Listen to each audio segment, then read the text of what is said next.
Democracy को बदलने का विश्वास करेगा उसको स्वयं पलायन करने के लिए मजबूर होना पड़ेगा। शुरू किया है पुलिस ने ऑपरेशन टॉर्च, यानी रात के समय में अचानक से झुग्गी झोपड़ियों में पहुंचना और फिर वहां पर लोगों की कागजात को देखना, जांच करना। और लखनऊ के कृष्णानगर इलाके से, जहां पर बस्ती में अभी 2 दिन पहले तक बड़ी संख्या में यहां पर लोग रह रहे थे, लेकिन आज जब टाइम्स नाउ नवभारत की टीम यहां पहुंची है तो पूरा सन्नाटा पसरा हुआ है। राष्ट्रीय किसान मंच लगातार सरकार से पत्र भेजकर यहां की जांच करने की मांग कर रहा था। यूपी में 3 करोड़ से ज्यादा वोट कटने जा रहे हैं। आज फिर लखनऊ की पुलिस डालीबाग इलाके में पहुंची है, जहां पर अवैध बस्तियां बसी थी। इसमें कई ऐसे लोग हैं जो यहां से भाग चुके हैं, निकल चुके हैं। याद करना, ये लोग आएंगे, पंचर बनाने के नाम पर आएंगे, विकास का ही पंचर कर डालेंगे। घुसपैठियों का लॉन्चिंग पैड नहीं बनने देना है।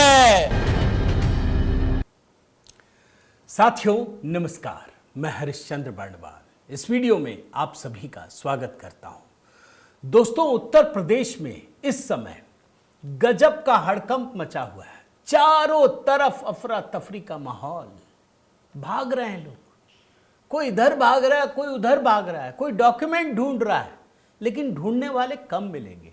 पूरी की पूरी बस्ती खाली हो गई है।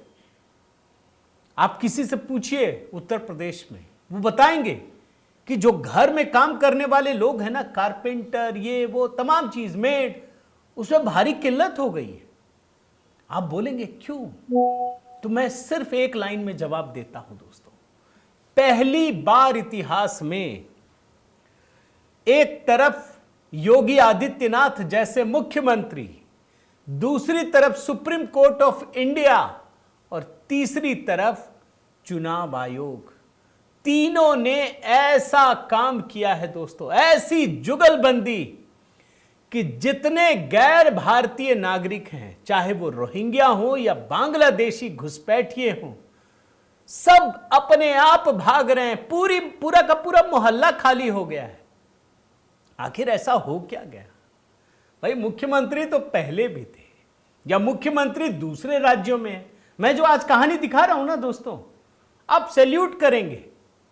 मैं तो कभी कभी सोचता हूं कि ऐसा दूसरा योगी भी होता काश किसी राज्य में, और अगर नहीं भी है तो कम से कम ये जो दूसरे राज्य है ना, उनके मुख्यमंत्री आकर के योगी जी से कहें कि भैया हमको 2 दिन क्लास दे दीजिए, बस हम भी यही करें। दिल आ जाएगा दोस्तों। जो कहानी मैं आपको दिखाने जा रहा हूं, कैसे आधी रात को बुलडोजर गरज रहा है और पूरी की पूरी बस्तियां खाली हो रही हैं, आज इसी को डिकोड करूंगा। मेरा निवेदन है दोस्तों, आज जरूर कमेंट करके अपनी राय दीजिएगा। और साथ ही देखिए, प्रधानमंत्री मोदी पर एक नया गीत दोस्तों हमने तैयार किया है। मोदी जी के विजन को सलाम करते हुए कमेंट में डाल दिया है, जरूर देखिएगा। मेरा व्हाट्सएप ग्रुप भी है दोस्तों, मेरा व्हाट्सएप नंबर है। अगर आपको कोई भी दिक्कत हो, किसी भी तरीके से जुड़ना चाहें, सहयोग करना चाहें, मेरे व्हाट्सएप ग्रुप में शामिल होना चाहें तो जय सिया राम लिख दीजिए। किताब खरीदने में दिक्कत हो तब भी लिख सकते हैं। आइए शुरू करते हैं। भारतीय जनता पार्टी को उत्तर प्रदेश में नया अध्यक्ष मिल गया है दोस्तों। सांसद पंकज चौधरी केंद्रीय वित्त राज्य मंत्री, महाराजगंज लोकसभा से है। अब देखिए, ये तो रहने दीजिए, संगठन की चीज है। मैं तो सीधे सीधे आपको कहानी दिखा रहा हूं दोस्तों। हेडलाइन पढ़िए, यूपी में कहां गए 3 करोड़ वोटर्स? 3 करोड़, और स्पेसिफिक हो जाऊं, 2 करोड़ 91 लाख वोटर्स गायब हो गए, फॉर्म लेकर भाग गए हैं। चुनाव आयोग में बहुत एकदम, जैसे कहते हैं ना, सीना तान करके आ रहे थे, वोटर फॉर्म दीजिए, उसके बाद जमा नहीं किया, भाग गए। ये चुनाव अधिकारी जो है यहां के, नवदीप रिनवा, उनको समझ ही में नहीं आ रहा है। बोल रहे कहां गए भाई? कोई छोटा मोटा 100-200 लोग होते, 1000, 2000, 10,000, 20,000, 2 लाख, 3 लाख, अरे 3 करोड़ वोटर्स भाग गए। अच्छा, मैं इस खबर को दिखाऊं दोस्तों, पहले आपको यह बताना चाहता हूं कि ये नंबर कितना बड़ा है। 3 करोड़ वोटर्स, 2 करोड़ 91 लाख। आपको मैं पिछले चुनाव से बताता हूं, पिछला 2024 का लोकसभा चुनाव देखिए। उत्तर प्रदेश में कुल वोटर हैं, गिन के बता रहा हूं, 14 करोड़ 61 लाख 34,603 मतदाता। 14,61,34,603 कुल मतदाता, उसमें 2,91,00,000 गायब हो गए। अच्छा, पार्टियों को देखिए, चुनाव के नतीजे बता रहा हूं आपको कि भाजपा को एनडीए समाजवादी पार्टी से 66 लाख अधिक वोट मिले थे, लेकिन भाजपा की सीटें कम थी क्योंकि भाजपा जो है वो ज्यादा सीटों पर लड़ी थी ना। भाजपा लड़ी थी 70 सीटों पर दोस्तों, और उसको सीटें मिली 33, और ये तो लड़े ही थे कम पर, तो 37 सीटें मिली, तो सीट कम है। लेकिन अगर आप एनडीए और यूपीए को देखें तो यूपीए को भाजपा से 15 लाख सीटें वोट अधिक मिले थे, और कितने गायब हो गए? 3 करोड़, यानी 2,91,00,000 वोटर्स। मैं सिर्फ आपको बता रहा हूं कि कितनी बड़ी संख्या है। आप विधानसभा में चले आइए, विधानसभा में दोस्तों भाजपा को समाजवादी पार्टी से 85 लाख वोट मिले थे, गायब कितने हो गए? 2,91,00,000। अब आप समझ गए ना कि ये जो वोटर्स गए हैं इसका महत्व क्या है। और मैंने अभी आपको ट्रेलर दिखाया ना दोस्तों, अखिलेश यादव को साफ साफ पता है ये मेरे वोटर थे, चले गए। वो रो रहे हैं, वो कह रहे हैं कि भाई जो चुनाव आयोग काम करता वो वोटर की संख्या बढ़ाने के लिए काम करता, कम करने के लिए नहीं करता। अब अखिलेश यादव जी को कौन बताए कि अरे आप मुख्यमंत्री भारतीयों के वोट से बनना चाहते हैं या बांग्लादेशी घुसपैठियों के वोट से बनना चाहते हैं? क्या यह बात आपको समझ में नहीं आ रही है? अगर ये 3 करोड़ वोटर गायब हो गए तो आपको खुश होना चाहिए। ये जीवन में पहली बार है दोस्तों। पहले क्या होता था कि कोई संविधान की धज्जियां उड़ाते थे तो लोग नाराज होते थे। इमरजेंसी याद कीजिए, आज संविधान के अनुरूप काम हो रहा है तो ये बड़े निराश है। लेकिन मैं पल भर के लिए इसको छोड़ देता हूं, चुनाव आयोग भी सत्ते में है। मैं आपको बयान सुनाता हूं दोस्तों, मुख्य निर्वाचन अधिकारी जो यूपी के हैं नवदीप रिनवा, ये खुद परेशान हो गए कि भाई हमारे फॉर्म लेकर 2,91,00,000 लोग कहां भाग गए।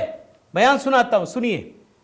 तो ये है कि आज 10 तारीख को दोपहर तक उत्तर प्रदेश में 99.10% काम पूरा हो गया, लगभग पूरा ही हो गया, और कल तक हम 100% कर लेंगे। हमने रिक्वेस्ट किया है इलेक्शन कमीशन ऑफ इंडिया से कि अगर उत्तर प्रदेश में हमें 2 सप्ताह और मिल जाए तो हम 2-3 काम करना चाहेंगे। एक तो हमारे यहाँ जो बड़ा आंकड़ा है 2,91,00,000 ऐसे वोटर्स चिन्हित हुए हैं जो या तो मर गए या जिनका परमानेंटली शिफ्ट कर गए या उनका पहले से कहीं और वोट है या वो बीएलओ को मिले ही नहीं क्षेत्र में, लापता मिले, या उन्होंने अपना गणना फॉर्म साइन करके वापस नहीं दिया। तो चूंकि बड़ा आंकड़ा है तो हम संतुष्ट होना चाह रहे हैं कि इसमें कोई गलती ना हो जाए और इसको चेक करवाना चाह रहे हैं। अब इस सवाल का जवाब देता हूं दोस्तों कि ये लोग भाग क्यों गए, कहां गए, कौन है ये, इसका जवाब मिल जाएगा। आपने कई बार देखा होगा दोस्तों कि पड़ोसी के घर में जब रंगाई पुताई होती है ना तो कई बार आदमी अपने घर की भी कर लेता है साथ में। ये योगी जी ने यही काम किया है। देखा, चुनाव आयोग काम कर ही रहा है और मोदी जी ने 15 अगस्त को घुसपैठियों के बारे में कहा था, आपको ध्यान होगा। योगी जी ने काम शुरू कर दिया। क्या चलाया? Operation torch. सारे जिलों को कहा दिन में नहीं रात में जाकर के ये काम करना। क्यों? तो दिन में तो लोग जाकर कामकाज के लिए इधर उधर चले जाते हैं, रात में सोने के लिए आएंगे। टॉर्च लेकर पहुंचिए, एक एक आदमी के कागज चेक कीजिए। और पुलिस वाले आप जानते हैं ये तो गजब की सरकार है भाई, मानना पड़ेगा, दूसरे राज्यों में दिखता नहीं है दोस्तों। योगी जी ने अगर कह दिया उत्तर प्रदेश की पुलिस पूरी टीम फ्लैश लाइट का इस्तेमाल करके झुग्गी झोपड़ियों, shelter, bus station, railway platform जाकर चेकिंग कर रही है, लोगों को देख रही है। इस ऑपरेशन के तहत बांग्लादेशी और रोहिंग्या घुसपैठियों की तलाश की जा रही है। और इस अभियान के दौरान मैंने जैसा कहा आपको, झुग्गी झोपड़ियों, रैन बसेरा, निर्माण स्थलों के मजदूरों, रेलवे स्टेशन, होटल, किराएदार, सभी की जांच हो रही है। योगी सरकार ने एकदम सख्ती से कदम उठा लिया है। मैंने अभी सुप्रीम कोर्ट भी जोड़ा था। और जानते हैं योगी जी ने बकायदा एक चिट्ठी जारी की, प्रेम से कहा छोड़ दो, मतलब उन्होंने बता भी दिया कि जाना है तो चला जाओ, बंगाल जाना है ना चल जाना। मैं आपको चिट्ठी दिखा रहा हूं क्या कहा है। मेरे सम्मानित प्रदेशवासियों, माननीय सर्वोच्च न्यायालय ने एक प्रकरण की सुनवाई के दौरान अत्यंत महत्वपूर्ण टिप्पणी की है कि घुसपैठियों के लिए लाल कालीन नहीं बिछाई जा सकती है। इससे स्पष्ट है कि घुसपैठिए किसी भी कीमत पर स्वीकार्य नहीं है। संसाधनों पर अधिकार नागरिकों का है, घुसपैठियों का नहीं है।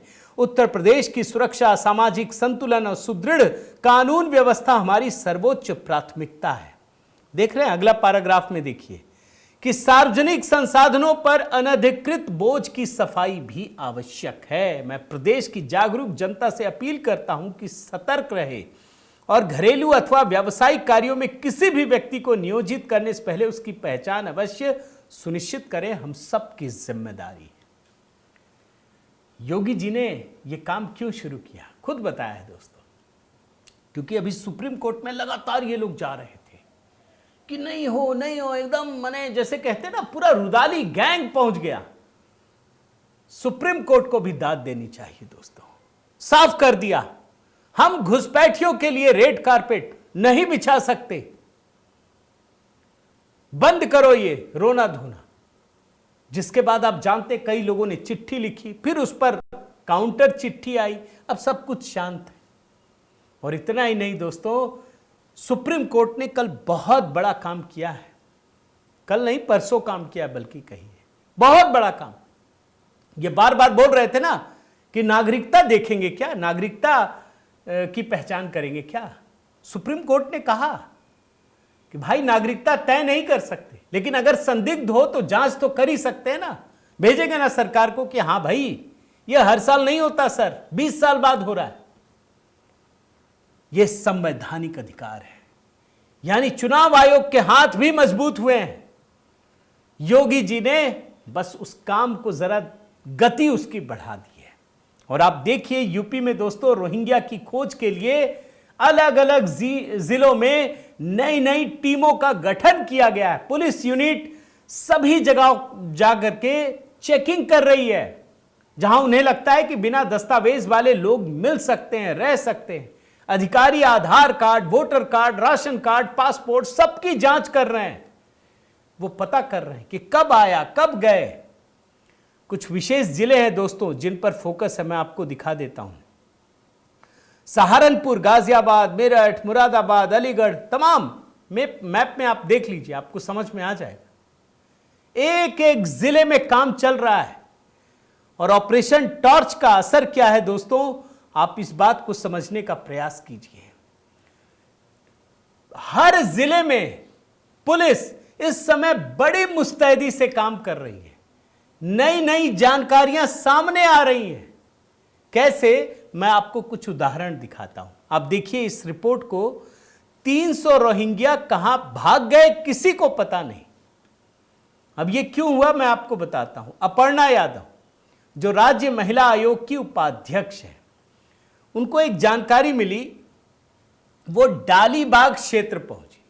पता चला कि जहां भारी भीड़ होती थी, रातों रात 300 रोहिंग्या बस्ती से लापता हो गए, भाग गए, कहीं दिख ही नहीं रहे। ऑपरेशन टॉर्च का एक और दिखाता हूं असर दोस्तों। यह वाराणसी का देखिए, 500 से ज्यादा संदिग्ध हैं। कितने होंगे अभी अनुमान नहीं लगा सकते। अभी तो 3 करोड़ तो भाग गए। ये तो अलग कहानी आपको बता रहा हूं। वो तो ऐसे लोग हैं जो फॉर्म लेके भाग गए। अब बताइए, क्या बांग्लादेशी घुसपैठिए और रोहिंग्या मुसलमान क्या मोदी जी को वोट देंगे? खुद सोचिए ना, आप नहीं देंगे। अब आपको हर जिले का जो रिजल्ट मिलेगा ना दोस्तों, वो देखने वाला होगा। एक और कहानी दिखाता हूं, देखिए ये मेरठ का है। 1600 परिवारों की जांच हुई। इसमें लगभग 6500 संदिग्ध व्यक्तियों की पहचान की गई है। आप सोचिए, 3200 लोग ऐसे हैं जिनको लेकर गंभीर शंकाएं हैं। और पुलिस रुकी नहीं है दोस्तों, इस बात को ध्यान रखिए। एक एक जब लेते हैं ना कि हाँ भाई क्या आधार कार्ड है, कोई बात नहीं, कहां के हो, असम के हो, भेज दिया असम, बंगाल के हो, बंगाल भेज दिया। कुछ लोग तो वैसे ही भाग गए। इसी तरीके से सहारनपुर देखिए दोस्तों, यहां पर जब जांच हुई तो 35 लोग संदिग्ध मिले और पुलिस को संदेह है कि इन लोगों में बाहरी और बांग्लादेशी नागरिक भी हो सकते हैं। अब योगी जी किस तरीके से काम करते हैं दोस्तों, उसका आपको एक अंदाजा देता हूं। उनको पता है पकड़ में तो आएंगे। देखिए कई तरह के लोग होते, एक होते हैं कि सुना बट डर के भाग गए, दूसरे ये हैं कि थोड़ा इंतजार करते, तीसरे ये होते हैं कि पता है गलत है लेकिन डॉक्यूमेंट से वो खड़े रहेंगे। मेरा ये है, योगी जी ने डिटेंशन सेंटर बनाने की भी घोषणा कर दी है और 15,000 क्षमता वाले हाई सिक्योरिटी डिटेंशन सेंटर बनाए जा रहे हैं। देख लीजिए, सब जगहों के नाम दिखा रहा हूं। लखनऊ में, राजधानी में केंद्रीय सेंटर 1000+ क्षमता वाले, गाजियाबाद में, बरेली, मेरठ, गोरखपुर, मथुरा, सब जगह पे बन रहे हैं। आपको मैं क्या कहूं दोस्तों, जैसे मैं एक एग्जांपल देता हूं वाराणसी का। पता चला यहां भारी संख्या में टूरिस्ट आने लगे, अचानक से नए नए लोग बांग्ला बोलने वाले। अब ये बांग्ला बोलने वाले वो बंगाली नहीं है, ये बांग्लादेशी हैं। समझिए इस बात को। अयोध्या में भारी भीड़ हो रही है, अचानक से लोग पहुंच गए असम के आधार कार्ड, बंगाल के आधार कार्ड लेकर के। अब परिस्थितियां पलट रही हैं। अब आपको असल में दिखेगा दोस्तों, आप देखिएगा 2026 का बंगाल चुनाव भी देखिए और 2027 का उत्तर प्रदेश चुनाव भी देखिए। कम से कम 15% वोट आप देख लीजिएगा। ये 3 करोड़ लोग तो भाग गए यूपी में, और इसके बाद जो घटेंगे ना, आप तब आश्चर्य से भर जाएंगे। मैं तो दाद देता हूं दोस्तों कि 15 अगस्त को प्रधानमंत्री मोदी ने ऐलान किया कि घुसपैठियों और डेमोग्राफी को लेकर के, उसके बाद जैसे जैसे एक एक चीजें चल रही है ना, तब समझ में आ रहा है कि सरकार कितना बड़ा काम कर रही है। हम छोटी छोटी चीजों को देख नहीं पाते, लेकिन सरकार कम से कम 5, 10, 25 साल को लेकर चल रही है। अभी तो ये सर चल रहा है ना, डेमोग्राफी चल रहा है ना, अब इसके बाद जनगणना भी होगी, अब वो डिजिटल होगी। सरकार के पास डेटा का भंडार है, एक भी आदमी सरकार को ठग नहीं सकता। ये 3 करोड़ लोग जो भागे हैं ना, ये पूरा मजा ले रहे थे, फ्री का राशन भी ले रहे थे, सब सरकारी योजनाएं भी ले रहे थे। बस योगी जी ने एक हुंकार लगाई, सब भाग गए। उम्मीद करता हूं दोस्तों ये वीडियो आपको पसंद आया होगा। जरूर कमेंट कीजिए। आपसे निवेदन है कि अगर आपने चैनल सब्सक्राइब नहीं किया है तो जरूर कीजिए, लाइक कीजिए, बेल आइकन दबाइए। और हाँ दोस्तों, मेरे व्हाट्सएप ग्रुप से भी जुड़िए। देखिए ये नंबर स्क्रीन पर है, डिस्क्रिप्शन में भी है। आप उसमें जय सिया राम लिखिए तो हम आपको जोड़ लेंगे। किताब अगर लेने में संघ की अनसुनी कहानियाँ कोई भी दिक्कत आ रही हो, मुझे मैसेज कीजिए या मुझे मेल कीजिए। बाकी जो नया गीत अपलोड किया है दोस्तों, वो मैंने कमेंट में पिन कर दिया है। बहुत बहुत धन्यवाद। जय सिया राम।